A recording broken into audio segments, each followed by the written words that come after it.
Floriane resserra son chignon avant d'ajuster son uniforme bleu marine. Le miroir reflétait une jeune femme d'une trentaine d'années, aux yeux clairs et au regard déterminé. Depuis son enfance, elle avait toujours rêvé de servir la justice. Son père, ancien gendarme, lui avait transmis ce sens du devoir et du respect des lois. Mais contrairement à lui, Floriane avait choisi la police pénitentiaire, convaincue que derrière les barreaux se cachaient parfois des âmes brisées que l'on pouvait encore sauver. Ce matin-là, elle rejoignait son nouveau poste dans une maison d'arrêt réputée difficile. Les murs gris surmontés de barbelés semblaient avaler la lumière du jour. Floriane inspira profondément avant de franchir le grand portail métallique. « C'est ici que je vais passer mes prochains mois ?» pensa-t-elle. À l'accueil, un supérieur au visage sévère la briefa rapidement. « Agent Floriane, bienvenue. Ici, vous allez vite comprendre qu'il ne faut pas vous laisser attendrir. Les prisonniers sont des malins, des manipulateurs, des menteurs. Gardez vos distances, c'est la règle numéro 1. » Elle hocha la tête, disciplinée, mais une petite voix intérieure lui murmurait déjà que tout n'était pas aussi simple. Quelques heures plus tard, on l'affecte à l'escorte d'un groupe de détenus venant tout juste d'être transférés. Parmi eux, un homme attira immédiatement son attention. Menotté, vêtu d'un simple t-shirt froissé, il avançait d'un pas calme, presque trop digne pour la situation. Ses cheveux bruns mal coiffés tombaient sur son front, et ses yeux d'un vert profond semblaient traverser les murs. « C'est qui, lui ?» chuchota Floriane à un collègue. « Lui, c'est Kevin Martin, 29 ans, accusé de vol à main armée. Il a failli tuer un commerçant pendant le braquage. Un vrai dur. » Floriane détourna les yeux, troublée. Pourtant, en croisant le regard de Kevin, elle eut une impression étrange. Ses yeux n'étaient pas ceux d'un criminel. Pas de haine, pas de ruse, plutôt une forme de tristesse et d'innocence. Dans la cour de la prison, les détenus étaient alignés, attendant leur affectation. Floriane surveillait, comme on lui avait appris, mais elle ne pouvait s'empêcher de jeter des regards furtifs à Kevin. Il se tenait droit, sans arrogance, comme s'il refusait de se laisser écraser par le poids des accusations. Un autre prisonnier plus agressif s'approche de lui. « Alors le nouveau, t'es qui toi ?» lance-t-il en bousculant Kevin. Au lieu de répliquer, Kevin recula légèrement et répondit d'une voix posée. « Je ne cherche pas d'ennui. » La scène dura quelques secondes avant qu'un surveillant n'intervienne. Floriane, de son côté, était encore plus intriguée. Un coupable aurait réagi par la violence, pensa-t-elle. Lui, non. Le soir, dans sa chambre de fonction, elle repensait à cette journée. Elle tenta de chasser ces images de son esprit, mais rien à faire. Les yeux verts de Kevin revenaient sans cesse. Pourquoi j'ai l'impression qu'il est différent ? Et si mes collègues avaient tort ? Et s'il était vraiment innocent ? Elle se tombe dans son lit, incapable de trouver le sommeil. Elle savait qu'elle franchissait une ligne dangereuse. Un policier n'avait pas le droit d'accorder une attention particulière à un prisonnier. Pourtant, son intuition était plus forte que la raison. Le lendemain, elle retrouva son équipe dans la salle de repos. Les discussions allaient bon train. « Tu verras, Floriane, ici, il faut avoir le cuir épais. Si tu commences à croire leurs histoires, t'es foutu. » « Exactement. Un prisonnier clame son innocence, mais à la fin, les preuves sont là. » Floriane força un sourire, mais en elle-même, elle savait qu'elle n'était pas convaincue. Elle avait toujours cru que la vérité ne se lisait pas seulement dans les dossiers, mais parfois dans les regards. Quelques jours passèrent. Floriane s'habitua aux routines, ouverture des cellules, surveillance des promenades, transfert vers le tribunal, et à chaque fois son regard croisa le sien de Kevin. Toujours ce même regard franc, droit, qui semblait crier silencieusement « Je n'ai rien fait ». Un soir, alors qu'elle fermait les registres, elle surprit une conversation entre deux collègues. « Tu sais, l'affaire de ce Kevin est bizarre ?» ?»« Comment ça, bizarre ?» ?»« Il n'y avait aucune empreinte sur l'arme, et le témoin qui l'accuse, il a changé 3 fois de version. » Floriane sent son cœur accélérer. Ses intuitions n'étaient peut-être pas si folles. Le destin ce jour-là fit un pas de plus. Lors d'une ronde, elle surprit 2 détenus en train de se disputer violemment. Avant que la situation ne dégénère, Kevin intervient, séparant les 2 hommes au calme et avec fermeté. « Arrêtez, ça ne sert à rien de vous battre. » Les surveillants arrivèrent aussitôt et évacuèrent la cour. Floriane resta figée quelques secondes, impressionnée. Ce geste, aucun prisonnier n'aurait osé le faire sans arrière-pensée.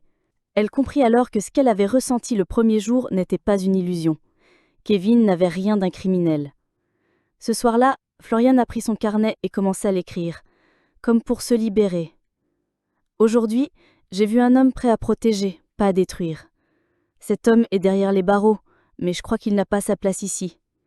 Pourquoi suis-je la seule à le voir ? Pourquoi ai-je cette certitude que personne ne partage ? Elle renferma le carnet, le cœur battant. Pour la première fois, Floriane comprit qu'elle n'était plus seulement une policière surveillant un prisonnier. Elle était une femme qui voyait au-delà des barreaux. Et sans le savoir, son destin venait de s'entrelacer à celui de Kevin. Les jours passaient, et Floriane commençait à mieux connaître les routines de la prison. Les cris dans les couloirs, les portes métalliques qui claquaient, les regards durs des retenus, tout cela devenait presque familier. Pourtant, un élément perturbait son équilibre intérieur, Kevin. Chaque fois qu'elle le croisait, son cœur se serrait. Elle essayait de détourner les yeux, de se convaincre qu'il n'était qu'un prisonnier parmi tant d'autres, mais elle n'y arrivait pas. Ses yeux verts hantaient ses pensées comme une vérité silencieuse qu'elle seule percevait. Un matin, alors qu'elle buvait son café dans la salle de repos, un collègue lançait une plaisanterie. « Alors Floriane, tu t'habitues ? Tu fais pas trop de cauchemars en voyant ces têtes de bandits ?» Elle sourit faiblement, mais un autre agent ajouta d'un ton sérieux. « Surtout, retiens bien une chose, ces types-là savent manipuler. Ils peuvent te raconter la plus belle histoire du monde, te jurer qu'ils sont innocents, mais à la fin, c'est toujours du baratin. » Floriane hocha la tête machinalement. Mais en elle-même, une révolte aigre montait. Et si pour une fois, ce n'était pas du baratin ? Et si Kevin disait vrai ? Ce jour-là, elle fut affectée à la surveillance de la bibliothèque de la prison. Les détenus venaient temporairement et empruntaient des livres, discutaient un peu. Floriane s'ennuyait, assise derrière son bureau, jusqu'à ce que Kevin apparaisse. Il s'approche calmement, un livre de Victor Hugo à la main. « Bonjour, madame l'agent. » Elle reste un instant figée. Peu de prisonniers prenaient la peine d'être polis. « Bonjour, vous souhaitez emprunter ce livre ?» exigea-t-elle en s'imposant de garder un ton neutre. « Oui, Les Misérables. J'imagine que c'est de circonstance. » répondit-il avec un sourire triste. Elle sentit une chaleur étrange lui traverser la poitrine. Elle tamponna le registre et ajouta « Intéressant choix. » Kevin la regardait droit dans les yeux. C'est l'histoire d'un homme accusé et rejeté, qui essaye malgré tout de rester juste. Peut-être que je m'y reconnais un peu. Floriane baissa la tête, troublée. Elle ne devait pas entrer dans ce jeu, mais ses mains tremblaient légèrement. Les jours suivants, de petits échanges s'installèrent. Quelques mots rapides, toujours dans le cadre strict de son travail, mais qui suffisaient à éveiller en elle un sentiment qu'elle n'avait pas ressenti depuis longtemps. Un soir, dans sa chambre, elle se prit à écrire encore dans son carnet. Aujourd'hui, il m'a parlé de Jean Valjean. Ce n'était pas un criminel, c'était un homme écrasé par la société. Et si Kevin était comme lui ? Pourquoi ai-je l'impression qu'il est en train de me tendre une main invisible derrière ses barreaux ? Elle renferma brusquement son carnet, honteuse de ses pensées. Elle était policière. Elle portait en uniforme un insigne. Son rôle était de protéger la société, pas de s'attacher à un prisonnier. Un soir, lors du dîner collectif des agents, la conversation tourne encore autour des détenus. « Tu sais, ce Kevin, il a du cran, mais ça ne me durera pas. Ceux qui jouent les gentils finissent toujours par montrer leur vrai visage. Ouais, ces types-là, c'est comme des loups déguisés en moutons. » Floriane serra les poings sous la table. Elle aurait voulu crier que non, Kevin n'était pas comme ça. Mais elle garda le silence.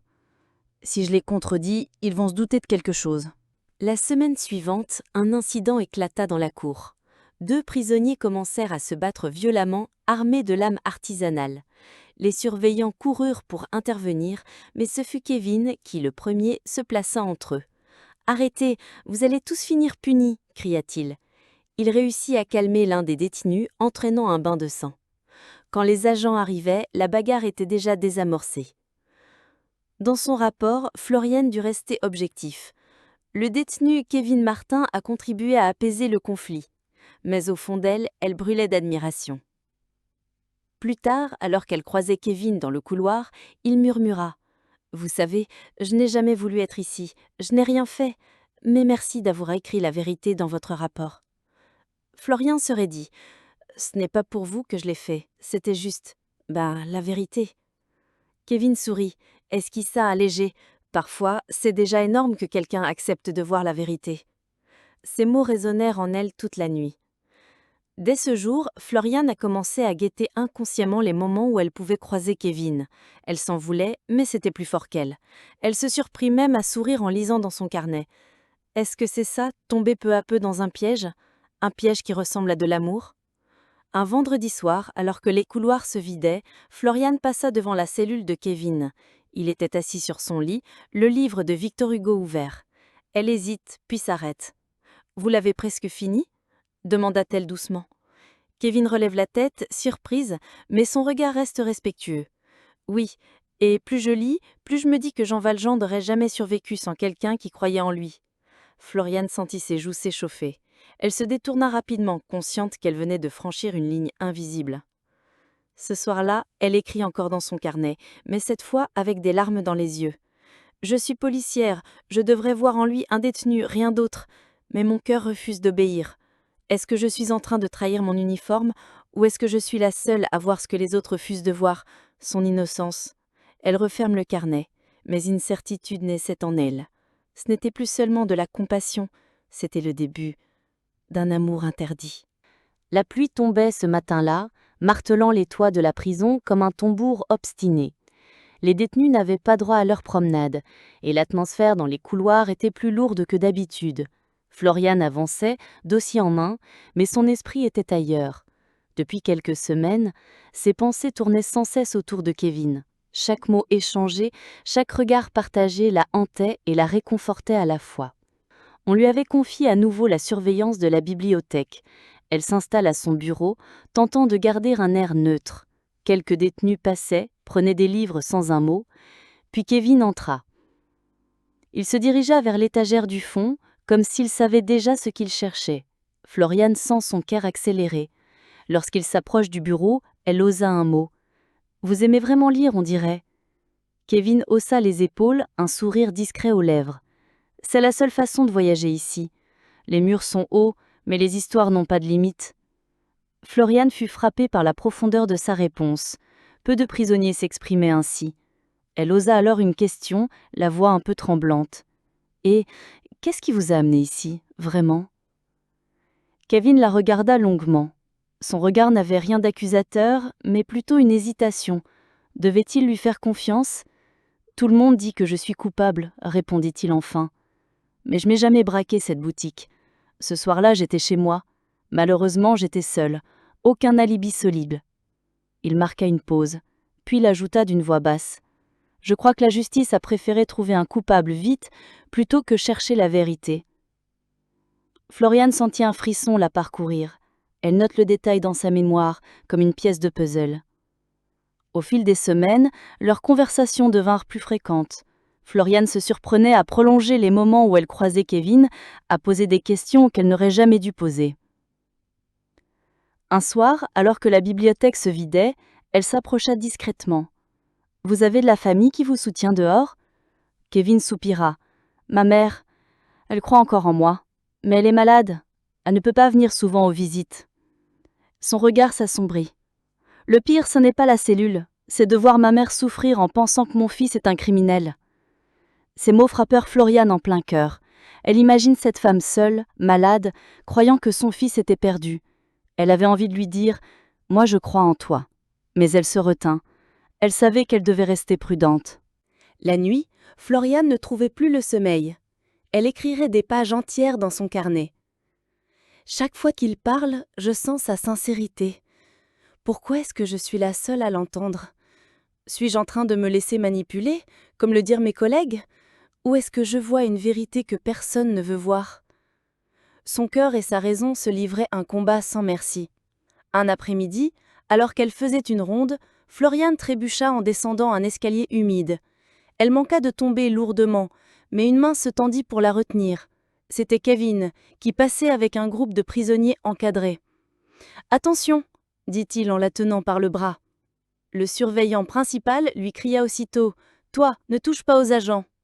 Kevin recula immédiatement, les mains en l'air. Mais Floriane avait senti sa sincérité, son geste protecteur. Elle murmura, presque imperceptiblement, « Merci ». Leurs salutations se croisèrent une seconde de trop. Quelques jours plus tard, dans la bibliothèque, Floriane prend une décision risquée. Elle attendit que la salle soit presque vide pour lui dire à voix basse « Kevin, je vous crois ». Il la fixa, incrédule. Ses yeux s'embuèrent légèrement. Vous n'imaginez pas ce que ça représente. D'habitude, personne ne me croit. Même mes amis m'ont tourné le dos. Floriane serra ses mains sur le registre pour cacher leur tremblement.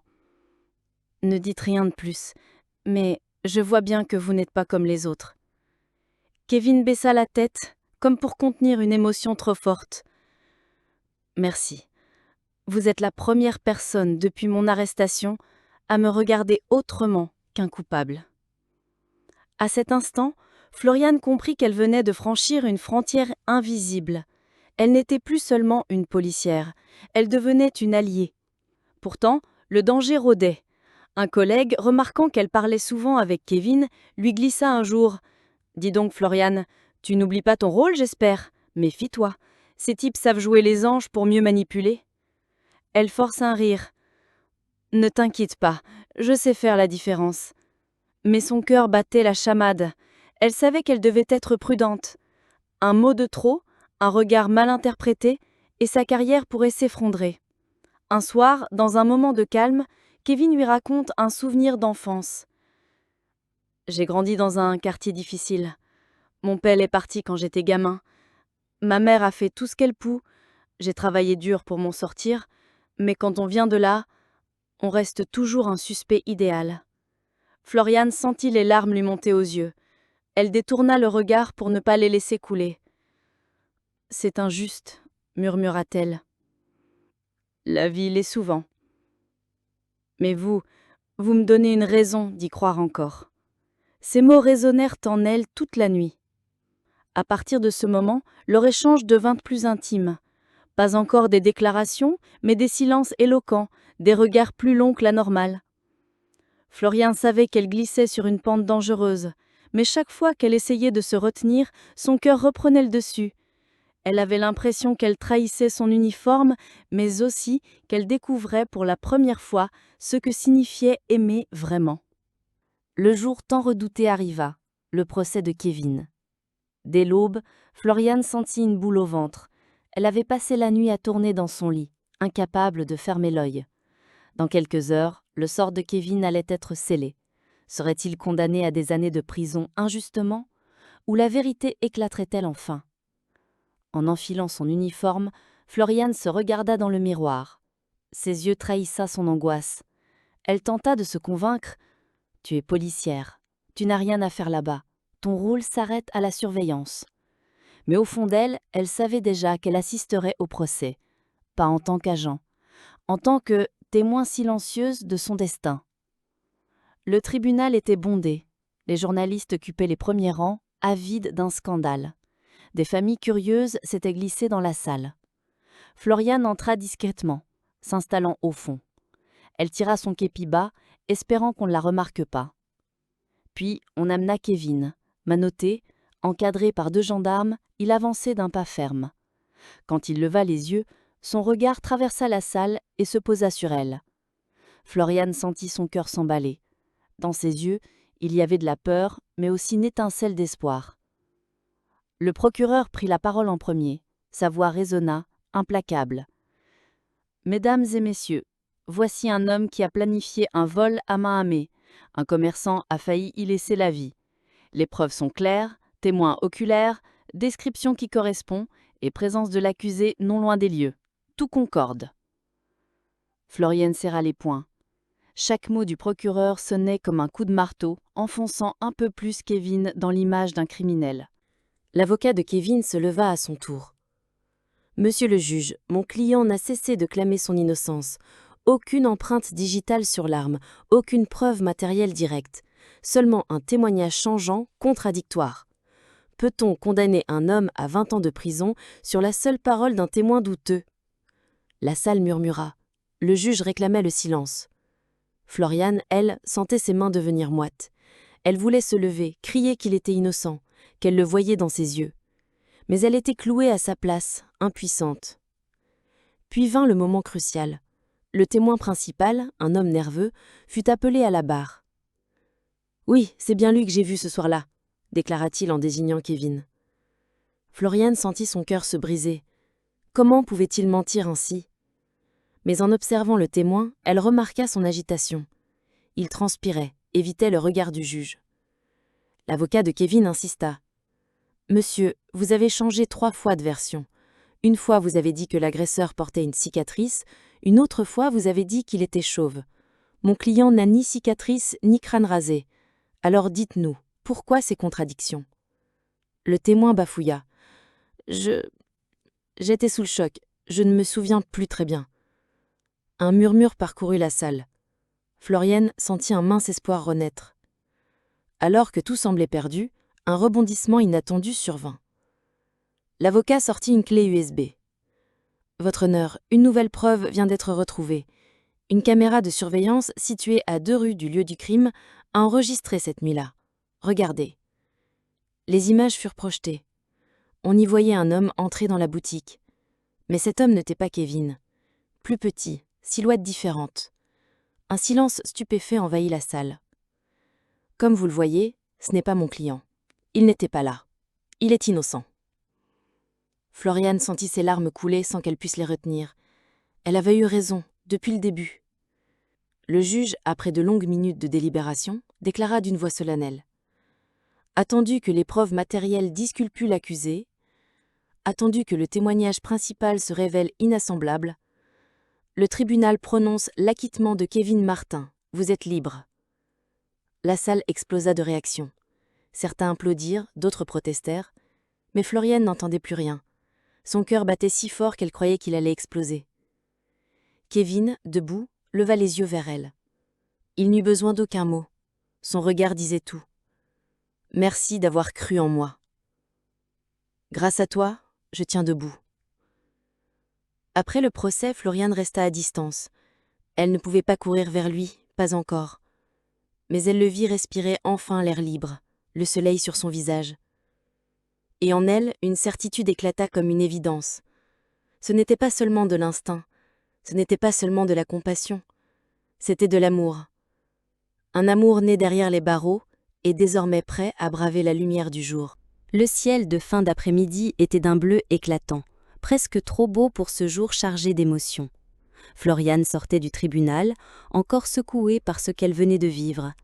Autour d'elle, les journalistes encerclaient Kevin, désormais libre, l'assaillant de questions. « Comment vous sentez-vous après ce verdict ? Que pensez-vous de la justice française ? Avez-vous un message pour la victime du braquage ?» Kevin répondait avec calme, sans rancune. « Je suis soulagée. J'ai toujours dit la vérité. Je n'ai jamais voulu de mal à qui que ce soit. J'espère seulement pouvoir retrouver une vie normale. » Floriane restait à distance, dissimulée derrière la foule. Elle brûlait d'envie de courir vers lui, de l'enlacer, mais elle savait qu'il fallait attendre. Si quelqu'un apprenait qu'une policière avait entretenu une relation, même discrète, avec un détenu, ce serait la fin de sa carrière. Quelques jours plus tard, alors qu'elle terminerait son service, son téléphone vibra. Un message inconnu. « C'est moi. On peut se voir ?» Son cœur fit un liant. Elle savait que c'était Kevin. Après un instant d'hésitation, elle répondit. « Où ?» Ils se retrouvèrent dans un petit café discret, à l'écart du centre-ville. Kevin portait une chemise simple, mais son regard vert brillant plus fort que jamais. Lorsqu'il la vit entrer, il se leva immédiatement. « Floriane » murmura-t-il. Ils restèrent quelques secondes immobiles, leurs yeux plongés l'un dans l'autre, avant qu'elle ne prenne la parole. « Alors, comment tu te sens ?»« Libre » répondit-il avec un sourire, mais un peu perdu aussi. 2 ans enfermé, ça change un homme. Il marqua une pause, puis ajouta, la voix tremblante. « Je voulais surtout te voir, parce que sans toi, je crois que j'en aurais pas tenu. » Floriane sentit ses yeux s'embuer. « J'ai juste cru en toi. »« Non, » insista-t-il. « Tu m'as donné la force de me battre. Et aujourd'hui, je veux te dire merci. » Un silence chargé d'émotion les enveloppa. Et pour la première fois, leurs mains se frôlèrent timidement au-dessus de la table. Dans les semaines qui suivent, ils se virent régulièrement. Toujours dans des endroits discrets. Promenades dans des parcs reculés, dîners dans de petits restaurants peu fréquentés, balades de nuit sur les quais de la ville. Peu à peu, leur complicité grandissait. Floriane découvrait un Kevin drôle, passionné par la musique, plein de rêves brisés, mais pas éteints. Et lui découvrait une Floriane sensible, plus humaine que l'uniforme qu'elle portait. Un soir, alors qu'il marchait le long d'une rivière, Kevin s'arrêta. « Floriane, je sais que c'est risqué pour toi. Si quelqu'un apprend que tu vois un ex-détenu, ça peut te détruire. Tu es sûre de vouloir ça ?» Elle plongea son regard dans le sien. « Je suis policier, oui, mais je suis aussi une femme, et cette femme t'aime. » Kevin ferma les yeux une seconde, ému. Puis il l'attira contre lui. Leur premier vrai baiser fut à la fois timide et brûlant, comme une promesse d'avenir. Mais l'amour ne suffisait pas à effacer les obstacles. Quand certains collègues apprenaient que Floriane fréquentait Kevin, les rumeurs commencèrent. « T'as entendu ? Elle sort avec l'ex-tôlard. Quelle honte pour la police. Elle va finir comme lui, c'est sûr. » Floriane fit semblant de ne pas entendre, mais chaque mot lui transperçait le cœur. Elle savait qu'elle risquait tout, sa réputation, sa carrière, sa place dans la société. Un soir, à bout, elle confia ses doutes à Kevin. « Tout le monde me juge. Parfois je me demande si j'ai eu raison de te suivre. » Il prend ses mains dans les siennes. « Écoute-moi. On ne peut pas vivre pour les autres. On doit vivre pour nous. Si tu crois en moi, alors rien d'autre ne compte. » Ces paroles lui redonnèrent courage. Quelques semaines plus tard, Kevin emmena Floriane voir sa mère, une femme frêle, au visage marqué par la maladie, mais dont les yeux brillaient de tendresse.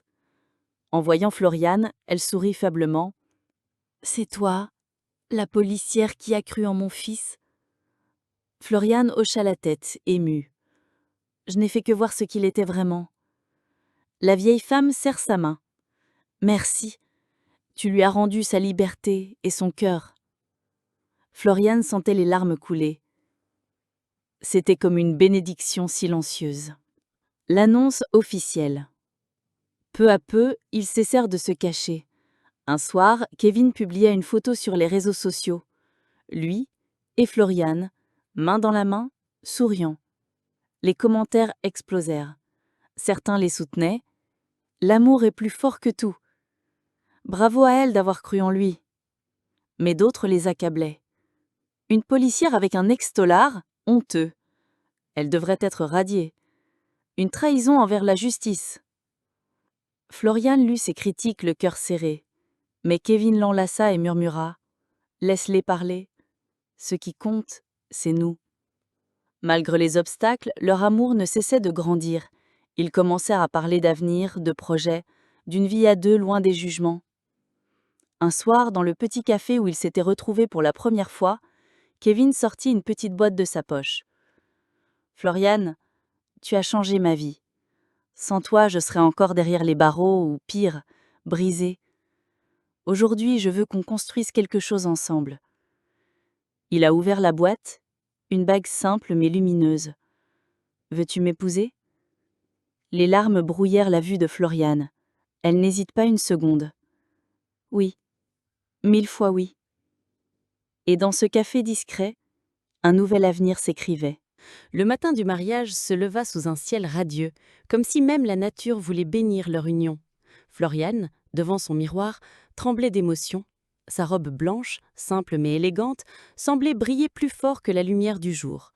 Ses collègues l'avaient jugée, la société l'avait époquée. Mais aujourd'hui, elle n'était pas la policière. Elle était une femme amoureuse, prête à dire oui à l'homme qui avait bouleversé sa vie. Dans une petite chambre tâtonnant à l'église, sa meilleure amie la regardait avec admiration.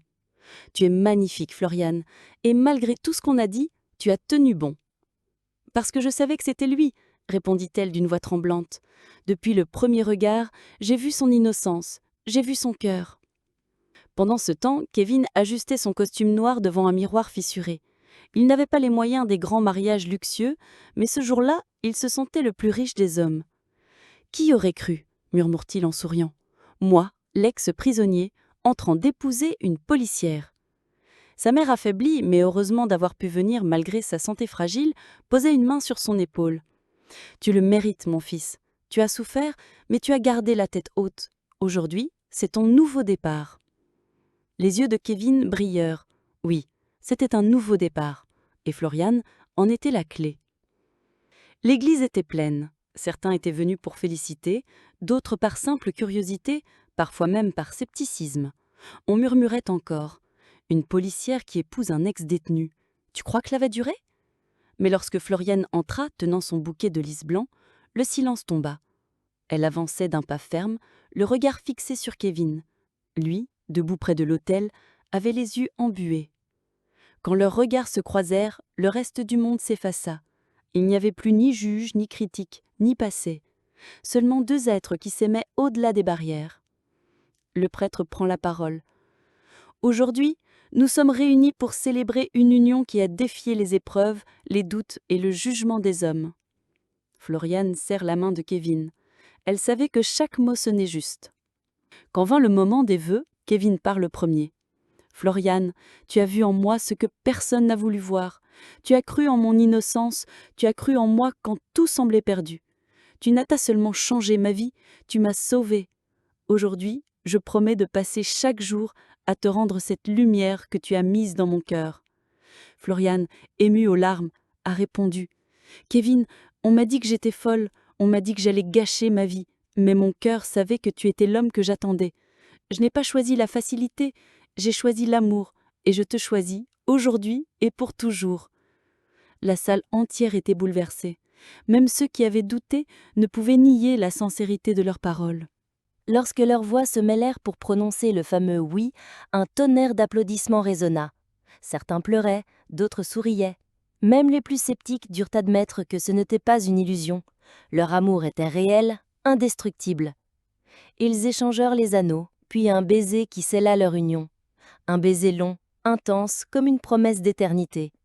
La réception se déroula dans une petite salle décorée de guirlandes lumineuses. Pas de luxe, pas d'ostentation, mais une atmosphère chaleureuse, pleine de rires et d'émotions. Kevin danse avec Florian, maladroit mais heureux. Elle riait aux éclats, plus belle que jamais. À un moment, il la prend par la main et l'attira à l'écart. « Tu sais quoi ? Aujourd'hui, je n'ai plus peur de mon passé, plus peur des jugements, parce que je t'ai toi. » Elle sourit. « Et moi, je n'ai plus peur de l'avenir, parce que je sais qu'on va l'affronter ensemble. » Tard dans la nuit, alors que les invités s'étaient dispersés, Florian et Kevin se retrouvèrent seuls sous les étoiles. Ils s'assirent côte à côte, main dans la main, contemplant le ciel. « C'est drôle, » dit Kevin. « Derrière les barreaux, je croyais que ma vie était finie. Et aujourd'hui, elle commence vraiment. » Florian posa sa tête sur son épaule. « Parfois, les plus belles histoires naissent des plus grandes épreuves. » Ils restèrent ainsi, silencieux, savourant ce moment. Leur amour, né dans l'ombre, brillait désormais au grand jour, et rien, ni le passé, ni les critiques, ni les obstacles, ne pourraient l'éteindre. Car ils étaient devenus l'un pour l'autre une seconde chance.